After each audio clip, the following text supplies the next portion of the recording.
नमोस्तुते वासुदेवाय। सज्जनों, आप देख रहे हैं हमारे अनंत पत्र न्यूज चैनल पर से नरसिंह महापुराण की कथा। अब आज के कथा का प्रसंग है सुग्रीव से भगवान राम की मैत्री है और बाली का वध है, सुग्रीव का प्रमाद है और उसकी लक्ष्मण द्वारा भर्त्सना की गई है, सीता की खोज और हनुमान का लंका गमन की कथा है। सीधा चलते हैं कथा की तरफ। मार्कंडेय जी कहते हैं बाली से बैर हो जाने के कारण वानर राज सुग्रीव ने दूर से ही श्री राम लक्ष्मण को आते देखा और हनुमान जी से कहा, ये दोनों किसके पुत्र हैं जो हाथ में सुंदर धनुष लिए हैं, वल्कल वस्त्र धारण किए हैं, दिव्य सरोवर को देख रहे हैं। जान पड़ता है कि ये दोनों बाली के भेजे हुए बहुविध रूपधारी दूत हैं जो इस समय तपस्वी भेष धारण कर किए और यहाँ आ पहुँचे हैं। निश्चय सुग्रीव भयभीत हो गए और ऋषमुख पर्वत से कूदकर अगस्त मुनि के उत्तम आश्रम पर चले गए। वहाँ सुग्रीव ने पुनः पवन कुमार से कहा, हे हनुमत, तुम शीघ्र जाओ और पूछो कि वे कौन हैं, किसके पुत्र हैं। और वायुनंदन इस प्रकार सन्यासी के रूप में पंपासर के उत्तम तट पर गए और लक्ष्मण के श्री राम के साथ श्री रामचंद्र जी से बोले, आप कौन हैं, कैसे आए हैं, घोर वन में आप कहाँ से आ गए हैं, आने का क्या प्रयोजन है। तब लक्ष्मण बोले, मैं सीताराम जी का वृत्तांत आदि से वर्णन करता हूँ, सुनो। पृथ्वी पर दशरथ नाम के राजा बहुत प्रसिद्ध थे। ये मेरे बड़े भाई श्री राम हैं और उन्हीं महाराज के ज्येष्ठ पुत्र हैं। इनका राज्याभिषेक होने जा रहा था, किंतु मेरी छोटी सौतेली माता कैकेयी ने उसे रोक दिया। फिर पिता की आज्ञा का पालन करते हुए बड़े भ्राता श्री राम मेरे अपनी धर्मपत्नी सीता के साथ घर से निकल आए। वन में आकर उन्होंने अनेकों मुनियों से युक्त दंडकारण्य में प्रवेश किया, जहाँ श्री रामचंद्र जी की धर्मपत्नी सीता को वन में किसी पापी ने हर लिया। उन सीता जी की ही खोज करते हुए ये वीरवर कमल नयन श्री राम यहाँ आए हैं, जिससे तुम्हें इनका दर्शन हुआ है। बस यही हमारा वृत्तांत है। महात्मा लक्ष्मण के वचन को सुनकर वायुनंदन हनुमान ने अपने स्वरूप को प्रकट नहीं किया और रामचंद्र से यह कहकर कि आप मेरे स्वामी हैं, उन्हें सांत्वना देते हुए अपने साथ सुग्रीव के पास लेकर के आए और दोनों भाइयों की सुग्रीव से मित्रता करा दी। फिर श्री रामचंद्र जी के स्वरूप का परिचय प्राप्त हो जाने के कारण उनके चरण कमलों का सिर पर धारण करके वानर राज सुग्रीव ने मधुर वाणी में कहा, हे राजेंद्र, आज से आप हमारे स्वामी हुए। मैं समस्त वानरों के साथ आपका सेवक हुआ। आपका जो शत्रु है वह आज से मेरा भी शत्रु हुआ। जो आपका मित्र है वह मेरा भी श्रेष्ठ मित्र है। इतना ही नहीं, आपका जो दुख है वह मेरा भी दुख है तथा आपकी प्रसन्नता में ही हमारी प्रसन्नता है। हे प्रभु, बाली नामक मेरा ज्येष्ठ भाई है, जो महाबलवान पराक्रमी है, किंतु वह हृदय का अत्यंत दुष्ट है। मेरी भार्या का अपहरण कर लिया है। इसके सिवा दूसरा कोई बाली को मारने वाला नहीं है। पुराण वेत्ताओं ने कहा है कि जो इस ताड़ के 7 वृक्षों को एक ही साथ काट डालेगा वही बाली का वध कर सकेगा। यह सुनकर के भगवान श्री रामचंद्र जी ने सुग्रीव का प्रिय करने के लिए खींचे हुए बाण से ही उन 7 महावृक्षों को एक साथ काट डाला। श्री राम ने राजा सुग्रीव से कहा, सूर्यनंदन सुग्रीव, मेरे पहचानने के लिए अपने शरीर में कोई चिन्ह धारण करके तुम जाओ और बाली के साथ युद्ध करो। उनके कहने पर सुग्रीव ने चिन्ह धारण करके बाली के साथ युद्ध किया और श्री राम ने वहां जाकर के एक ही बाण से बाली को बीध दिया। पराक्रमी बाली पृथ्वी पर गिरा और मर गया। बाली कुमार अंगद को, जो बहुत ही विनयी थे, संग्राम में कुशल था, युवराज पद पर अभिषिक्त करके तारा को सुग्रीव की सेवा में समर्पित कर दिया। सुग्रीवम धर्मात्मा रामम कमलोचना राजन मन्मेष त्वम कपीनाम पुनरावृत। श्री राम सुग्रीव से बोले, तुम वानरों के राज्य की देखभाल कर लो, फिर मेरे पास आना और सीता की खोज करने के लिए ही शीघ्र यत्न करना। सुग्रीव ने श्री रामचंद्र जी से कहा, रघुनंदन, इस समय वर्षा काल आ पहुँचा है। वर्षा करते रहने पर वन में बानरों का चलना फिरना नहीं हो सकेगा। इसके बाद मैं अपने बानर दूतों को भेजूंगा। श्री रामचंद्र जी को प्रणाम किया और पंपापुर में प्रवेश करके तारा के साथ सुग्रीव रमण करने लगे। इधर श्री रामचंद्र जी भाई लक्ष्मण के साथ महावन में नीलकंठ नामक पर्वत की चोटी पर रहने लगे। सीता के वियोग में उनका वर्षा काल बड़ी कठिनाई से बीता। शरद काल उपस्थित हुआ। श्री रामचंद्र जी सीता के वियोग में व्यथित हो गए थे।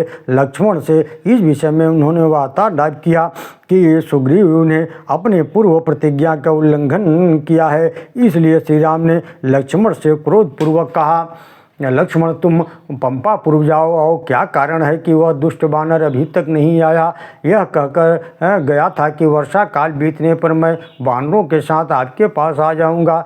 ऐश्वर्य प्राप्त कर लेने के कारण मद में चूर सुग्रीव यहाँ न आए तो तुम उस असत्यवादी से कहना कि अरे दुष्ट, श्री राम ने कहा है कि जिससे वाली का वध किया वह बाण आज भी मेरे हाथ में मौजूद है। श्री रामचंद्र जी की आज्ञा देने पर लक्ष्मण बहुत अच्छा कह करके पंपापुर में पहुंच गए और वहाँ वानरराज जिन्होंने बलि को मार करके से कहा कि जिन्होंने बलि को मारकर तुम्हें राज दे दिया है, ऐसे पराक्रमी मित्र का तेरे सिवा कौन अनादर कर सकता है। तूने देवता अग्नि जल के निकट श्री राम से प्रतिज्ञा की थी कि जो आपका शत्रु है वह मेरा शत्रु है, जो आपका मित्र है वह मेरा मित्र है। हाँ, अरे दुष्ट बानर, तूने अपना काम तो उनसे करा लिया और उनका कार्य तू भूल गया। अपना कार्य सिद्ध हो जाने पर सभी की बुद्धि बदल जाती है। हाँ, इसलिए तू अपनी प्रतिज्ञा को याद कर और श्री राम के शरण में चल, नहीं तो श्री राम का वचन सुन। उन्होंने कहा है कि मैं बाली की ही भांति सुग्रीव को भी अंपुर भेज दूंगा, जिससे वानरराज बलि मारा गया है वह बाण अब भी मेरे पास है। वानरराज सुग्रीव को कहने पर लक्ष्मण ने कहा, अब यहाँ शीघ्र ही श्री राम के पास चलें। अब वानरों भालुओं के सेना को बुला लो और रामचंद्र के तुम पर प्रसन्न हो। लक्ष्मण के कहने पर पराक्रमी सुग्रीव ने पास ही खड़े युवराज अंगद और आदि सेनापतियों से कहा कि और तत्काल वृक्षों पर रहने वाले सभी वानरों को बुला लिया और शीघ्रतापुर पहुंचकर श्री रामचंद्र जी को प्रणाम किया। लक्ष्मण ने अपने भाई के प्रणाम करने कहा, हे राजन, विनयशील सुग्रीव पर अब आप कृपा कर दीजिए। भाई लक्ष्मण के कहने पर अनुरोध करने पर रामचंद्र जी सुग्रीव से कहे कि हे सुग्रीव, कहो कुशल तो हो ना। मेरी कुशल तो तभी होगी प्रभु जब सीता देवी को ढूंढकर आपको अर्पित कर दूंगा। सुग्रीव के कहने पर तब पवन कुमार हनुमान जी राम को नमस्कार करके कपिराज सुग्रीव से बोले, सुग्रीव, आप मेरी बात सुने। ये राजा रामचंद्र जी सीता के वियोग में सदा दुखी रहते हैं। बुद्धिमान वायुनंदन के कहने पर जामवान श्री रामचंद्र जी को प्रणाम करके खड़े हो गए और कपिराज सुग्रीव से नीति युक्त वचन बोले, हनुमान जी को जो कहा है उसे आप ठीक ही समझे। मेरे मन में निश्चिंता जमा हुआ है। सुग्रीव, सदा कल्याण रूप श्री रामचंद्र जी ही मेरे मन में लगाए रहने वाले सीता जी का इस पृथ्वी पर किसी के द्वारा पराभव नहीं हो सकता। इसलिए आप सभी वानरों को भेजें। जामवान के कहने पर सुग्रीव ने प्रसन्न हो सीता जी के खोज के लिए बहुत से वानरों को पश्चिम, उत्तर, दक्षिण आदि दिशाओं में भेज दिया और अपने चाचा सुग्रीव के कहने पर अंगद ने कहा कि आप और हनुमान और जामवंत आदि एक टोली बना करके दक्षिण की तरफ जाएं। अपने चाचा सुग्रीव के कहने पर अंगद ने तुरंत उठकर आज्ञा शिरोधार्य किया और सबके साथ लेकर के वहाँ पे चले गए। और इसी बीच में हनुमान जी ये जगह करके नीति युक्त बात कही, निवृंद श्री रामचंद्र सीता का अन्वेषण करने के विषय में आप मेरी बात सुने। रावण द्वारा ली जाती हुई देखी गई थी वह सीता यथाशक्ति युद्ध किया था और उसमें पक्षी राज की मौत हो गई थी। सीता ने उस समय अपने आभूषण उतार फेंके थे जिनको जटायु ने हम लोगों ने भी देखा था। उन आभूषणों को हमने सुग्रीव को अर्पित कर दिया है। जटायु के कथनानुसार आप इस बात को सत्य समझे। सीता जी को वही दुष्ट राक्षस रावण ले गया है। वे इस समय लंका में ही हैं। वहाँ रहकर वे आपके दुख से दुखी अत्यंत निरंतर आपका स्मरण करती रहते हैं। रक्षन्ते यत्न तो वृत्तम तत्रापि जनकात्मजः। आपकी रक्षा करती हैं। जाम्बवान के और हनुमान के कहने पर सुग्रीव भी शीघ्र ही अपने आसन से उठे और हनुमान जी के निकट जाकर के उनसे बोले, हे पवन कुमार वीर हनुमान, तुम मेरी बात सुनो। ये प्रतापी राजा रामचंद्र जी इक्ष्वाकु वंश के भूषण हैं। अपने पिता की आज्ञा मानकर भाई पत्नी के सहित दंडकारण्य में चले आए हैं। श्री राम समस्त लोकों के ईश्वर, सबके आत्मा साक्षात भगवान विष्णु हैं। इस समय मनुष्य रूप में अवतीर्ण हुए हैं। इसी बीच भगवान राम ने अपने हाथ की अंगूठी निकाल करके हनुमान जी को दे दिया, जिस पर राम नाम खुदा हुआ था। उसे लेकर पवन हनुमान ने श्री राम लक्ष्मण वनराज सुग्रीव को परिक्रमा की। उन्हें प्रणाम करके अंजनी कुमार हनुमान वहाँ शीघ्रतापूर्वक सुग्रीव भी अपनी आज्ञा एवं बलाभिमानी वानरों को विषय में कहा कि वे उनके उद्यत हैं। उन्हें आदेश देते हुए बोले, सभी वानर इसमें मेरी आज्ञा सुन ले। तुम पर्वतों वनों में मत जाओ। शीघ्र ही महाभाग राम की पत्नी पतिव्रता सीता का पता लगा करके लौट आना। और भगवान कपिराज सुग्रीव ने कहा कि सीता जी दक्षिण दिशा में ही वन में स्थित हैं। उन्हें वानर श्रेष्ठ बुद्धिमान पवन कुमार ही देख सकते हैं, इसमें संदेह नहीं है। सीता को देख कर ही आएंगे। राम आप धैर्य धारण करें। जो श्रेष्ठ वानर अंगरादि आगे करके सीता जी को यत्न पूर्वक खोज करने के लिए गए थे, वे वन में कहीं भी सीता जी का पता न लगाकर थक गए थे और एक समुद्र के किनारे आकर के बैठ गए। जाम्बवान ने उन सिद्धा तपस्विनी से कहा, पाप में ही ने यह सुग्रीव के भृत्य श्री राम जी की भार्या सीता की खोज करने के लिए गए हैं और किसी दिशा में जाएं इसका ज्ञान हमें नहीं हो रह गया है। सीता जी का पता न पाने के कारण अभी तक हम कुछ भोजन नहीं किए हैं। जाम्बवान के कहने पर कल्याणी तपस्विनी पुनः वानर का मैं श्री राम लक्ष्मण सीता कपिराज सुग्रीव को भी जानती हूँ। आप लोग मेरा दिया हुआ आहार ग्रहण करें। इसके कहने पर वानर बहुत ही प्रसन्न हो गए और फिर तपस्विनी के प्रणाम करके उनका प्रसाद खाया और वहाँ से प्रस्थित हो गए। और सभापतियों को पूछे, वानरों ने सारा यथार्थ सबका सुनाया। पक्षीराज, हम सब श्री रामचंद्र जी के दूत हैं। कपिराज महात्मा सुग्रीव ने हमें सीता की खोज के लिए भी भेजा है।